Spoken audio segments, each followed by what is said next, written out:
Achto. So this right here is the bow that I kind of roughed out in that last little hyperlapse video. And what I'm going to do now is I'm going to use what's known as a crook knife. You'll hear these sometimes referred to as a makatagan. In Shawnee, I would refer to this as a plain old knife, manethi. But it is kind of a combination of several different tools. It's kind of a draw knife, so the technique for using this is to pull the blade towards you like this, and it's got this funny shaped little handle, right, which is meant to fit your thumb in this grip to give you some leverage to kind of pull and swing with. You can also see that the blade is angled up a little bit, and on some knives it's angled up to almost 90 degrees so that you can use it as kind of a gouge for making bowls and spoons and other such things. But this is the knife that I use for carving out my bows instead of a long draw knife like you would see for many European communities in the 18th century. This is the tool that would be used to do something like this. And using an axe, I just roughed out this bow.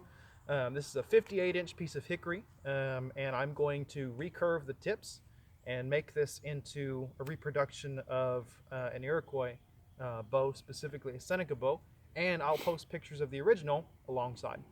So I'm just going to show you guys kind of this process of cleaning up things after the bow is roughed out. So you'll get to see this bow from being roughed out all the way to being finished and making a string and making a couple arrows for it. So I like to start in the middle, and I just hold it here on my leg and keep from cutting myself. I always go to the outside. So I drag the knife at an angle, and it's easier to start on a corner too.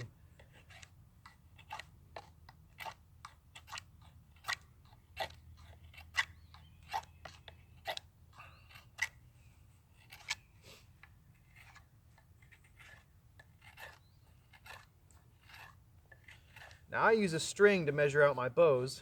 There's nothing wrong with a tape measure, but a string is much quicker for me. All I do is take a string that's about 1 and 1 the length of the bow, twice the length of the bow, and take and wrap it around, hold it here in the middle, wrap it around the tip, and then bring it down. That way I can mark both the ends, the point ends, and where it crosses on the center of the bow. That way I can make everything nice and lined up. No matter what the limbs do in between here and there, I know that these 3 points are lined up.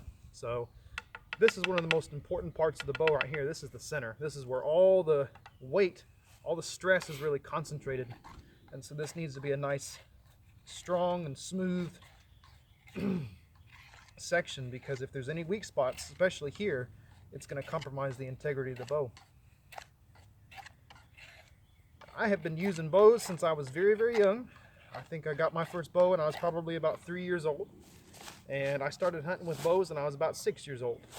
And family members and other people that I know of made my bows and arrows and such like that. And then I started tinkering and working and trying to make my own. And then after a little while, started to try and reproduce old bows, and it's just what I stuck with. And I have hunted deer and other large game, bear and such, all the way to squirrels and rabbits and birds, turkeys. But this has been my primary hunting tool since I was about 6 years old. Clean up these ends a little bit here. That axe, the trick to having it prepared for the crook knife when you get to about this stage is the fact that that axe is nice and sharp.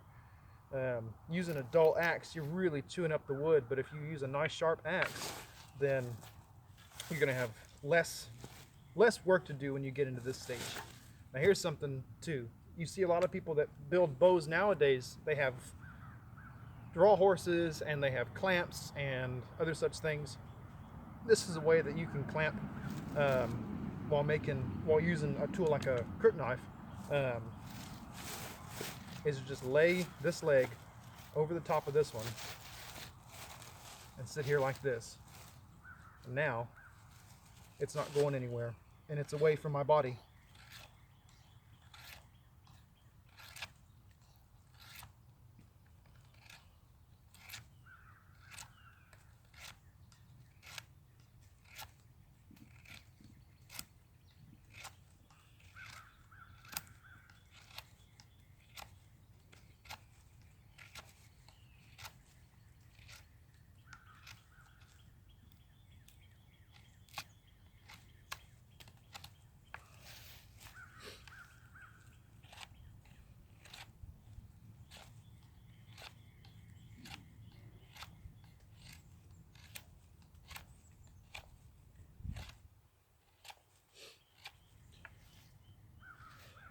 Now, bows in the 18th century are kind of on the decline.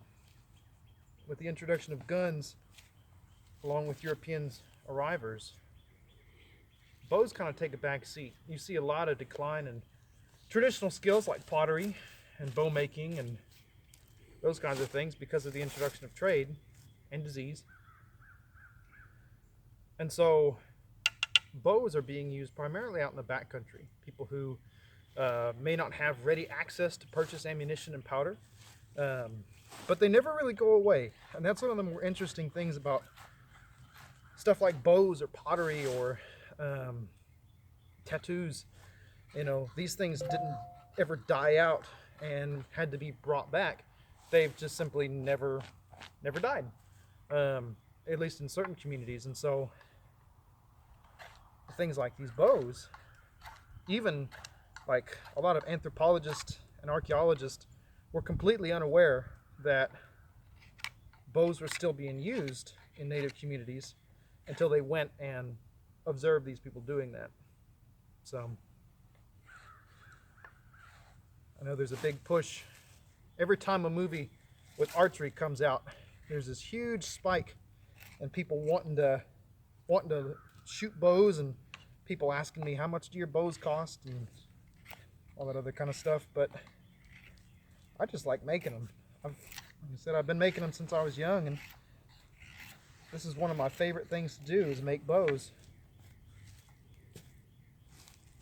So I'm just trying to make sure everything's nice and smooth and straight. That's the biggest thing.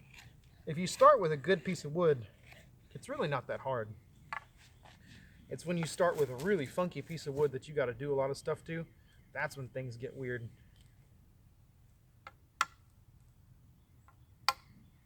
I'm just marking out exactly where I need to thin down.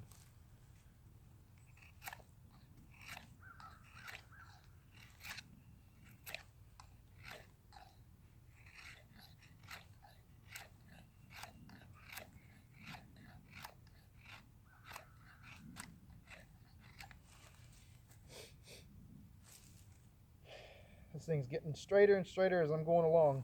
I'm just kind of getting it down to the pencil line. With the axe, I'll get it close to the pencil line, but with the crook knife, I'll go ahead and finish it out completely. And one of the things too, a lot of the bows traditionally are rectangular in their cross section, and so they're flat on all sides, right? So they have a pretty flat or semi-rounded back, depending on how large a tree they're being made from, and then they have a flat belly and flat sides with slightly rounded corners. And you'll see bows too that have different cross sections, and the cross section of the bow plays a big part, or a big role in kind of how it takes a set and what kind of wood you're making it out of. Because hickory, what I'm using here, it's actually not my favorite bow wood, although it is what a lot of traditional bows are made from. It's very forgiving. I consider it to be very soft, but my favorite bow wood is black locust. And so if I can get it, that's what I love to use. But it can be kind of hard to find around here in good quantities or straight pieces. It kind of grows all alone. People chop it down because it's a nuisance, and kind of makes things a little bit harder for me. But hickory works too. There's a lot of woods that are being used for bows. In the 18th century, amongst a lot of northeastern communities, hickory, black locust, elm, ash, those are kind of the primary woods that we see being used for bows. There are some oddball examples of things like oak,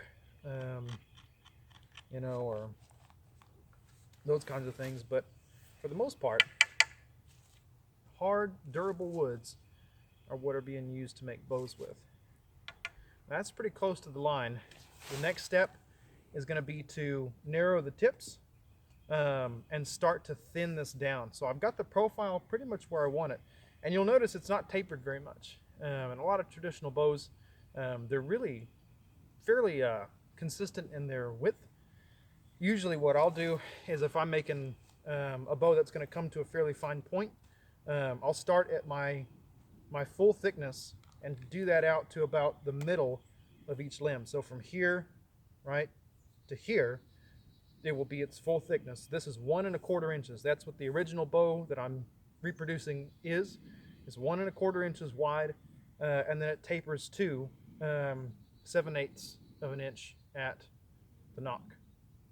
And I'll show you how to cut those nocks in too. And we'll cut the nocks in completely with this crook knife. You can do it completely with the crook knife without the use of a saw, you know, just by carving those notches in pretty carefully. And I'll also show you what to do around things like this little knot right here, this little dish. Now, a lot of people think that knots will make your bow weaker or they'll cause you a problem, and that's actually not the case. As long as you don't break through the grain, as long as you don't violate the way that this wood wants to work, you're not going to have any problems with the strength of your bow. It's just going to add a little bit of character to it. So I just take my crook knife and get inside there and kind of clean it up. You can see there's a couple of little spaces here like this where it's got a little knot or had a knot, and this is the outside of it. But you got to follow those things, and you'll notice too that if you look down the back, it's not completely straight. I didn't cut this with a bandsaw, and you'll notice there's kind of these little dark patches and funny looking stuff running up and down the back. This is one single growth ring going down the entire length of this piece of wood. So if you've ever looked at a piece of wood and you see those lines running back and forth, those are growth rings of the tree that comes out of those kind of concentric circles. This is one of those lines, one of those growth rings that runs completely unbroken down the length of this bow. And that's what allows bows like this to bend without breaking. So in the next video, I'll show you guys how to taper down the tips, and I'll thin this down, and then we'll start the process of what's called tillering. Now